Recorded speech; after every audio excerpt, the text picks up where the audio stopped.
Ang lihim ni Leia ni Ogie Rivera. Bagong lipat lang sina Leia at ang tatay niya sa isang kondominium. 8 taong gulang pa lang siya pero ito na ang ika-12 bahay na tinirhan niya. Mula nang magtrabaho ang nanay niya bilang isang nurse sa London, nakapag-ipon na rin sila para makalipat sa sariling condo unit na huhulog-hulugan nila. Noong unay, ayaw ni Leia sa bago nilang tirahan. Marami silang kapitbahay pero lagi lamang sarado ang kanilang mga pinto. Tuwing napapadaan si Leia sa mahabang pasilyo ng magkakamukhang pinto, sari-sariling tunog ang naririnig niya. May asong tumatahol sa 194. Malamyos ang huni ng biolin sa 19F at nambubulayaw ang telebisyon sa 19L.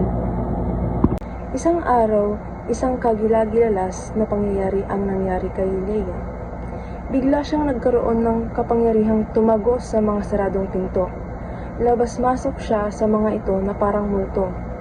Nakita niya ang naghihilik na si Mrs. Domingo na kinakamutan ang tiyan ng aso nito sa 19A. Maya-maya'y nasa 19F naman siya at ipinaghihele ng musika ni Paula, ang batang nagpa-practice ng kanyang violin. Sa 19L, nakinood naman siya ng TV kay Linda, ang kasambahay na mahilig sa Koreanong telenovela na biglang nagtataranta nang kumikiring ang telepono nila. Paglingon ni Leia, nakita niya ang sariling nasa kwarto na uli ng kondo nila. Nakaupo sa gilid ng kama ang tatay niya at may kausap ito sa telepono. "Leia, kausapin ka raw ng nanay mo." Isang araw, sa eskwelahan, naisip ni Leia na subukan ang kanyang kapangyarihan. May I go out siya sa kanyang teacher, Cynthia, at dire-diretso sa nakasarang pinto. Pero sumalpok lang siya dito. Nagtawanan ang buong klase. "Hindi ko po napansin ang pinto," pagdadahilan ni Leia, na ipinagtaka naman ng kanyang guro. Minsan, palabas ng girls' CR si Teacher Cynthia nang makarinig siya ng malakas na kalabog. Pagbukas ng pinto, nakita niya ang nakahundusay sa sahig na si Leia at namumula ang noo. "Okay ka lang, Leia? Pumunta ka kaya sa klinik?" "Nagmamadali lang po kasi ako," sagot ni Leia, sabay karipas ng takbo. May pagkakataon ding nakikitang ni Teacher Cynthia si Leia na bumelo pa bago tumakbo at sumalpok sa nakasarang pinto ng library. Sa paglipas ng mga araw, naging tampulan ng tukso si Leia ng kanyang mga kaklase. May bukol, may sira, may tama siya, pero hindi ito pinansin ni Leia. Labis lamang nagtataka ang guro sa kakaibang ikinikilos niya ng isang pinakamatalinong niyang estudyante. Kaya't isang araw, pagkatapos ng klase, kinausap ni Teacher Cynthia ng masinsinan si Leia. Nang tanungin niya ito tungkol sa kusang pagbangga ng sarili, lalong nabahala ang guro. Kumbinsido kasi si Leia na sinusubukan lang daw niya ang bago niyang power, ang tumagos sa mga saradong pinto. Nagpa siya si Teacher Cynthia na humingi ng tulong sa isang psychologist para kausapin si Leia.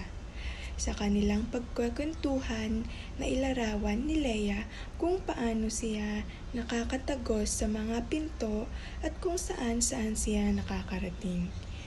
Tuwang-tuwang ikinikwento ni Leia ang mga paborito niyang ginagawa sa iba't ibang kondo na binibisita niya. Pero ang tanungin siya tungkol sa mga paborito niyang ginagawa sa kondo nila, tila biglang nanahimik si Leia. Sa pera-peraso at paunti-unting pagkakwento, naisabi ni Leia na ayaw niya maglagi sa kondo nila, lalo na't kasama ang tatay niya sa kwarto. Pinapanood siya nito ng malalaswang video. "Huwag daw po akong magsumbong kahit kanino pag hinahawakan niya ako dito at saka dito po." Halos pabulong na sabi ni Leia. Dagdag pa niya, tila gumagana lang daw ang power niya tuwing ginagawa iyon ng kanyang tatay.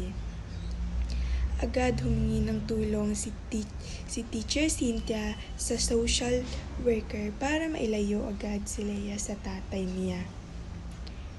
Kumilos naman ang mga abogado at mga pulis sa ilalim ng UPPGH Child Protection Unit. Nadakip at hatulang makulong sa loob ng maraming taon ang tatay ni Leia para pagdusahan ang ginawa niyang pang-aabuso sa sariling anak. Nakontak din ni Teacher Cynthia ang nanay ni Leia kaya't humagos itong pauwi upang makapiling at maalagaan ang anak. Hindi siguro nangyari kung hindi ako umalis, ang higpit sisi ng ina sa sarili. Wala po kayong kasalanan, sagot ni Teacher Cynthia. Minsan maaari itong mangyari sa harap natin mismo, nang hindi natin namamalayan, paliwanag pa niya. Sa payo pa rin ng psychologist, dumaan si Leia sa regular na therapy session upang matulungan siya sa kanyang unting-unting paggaling. Di nagtagal, sa tulong na rin ng walang humpay na pagmamahal ng kanyang nanay, may naramdamang kakaiba si Leia. Nay, wala na po yung power kong tumatagos sa mga saradong pinto, bulong ni Leia sa nanay niya.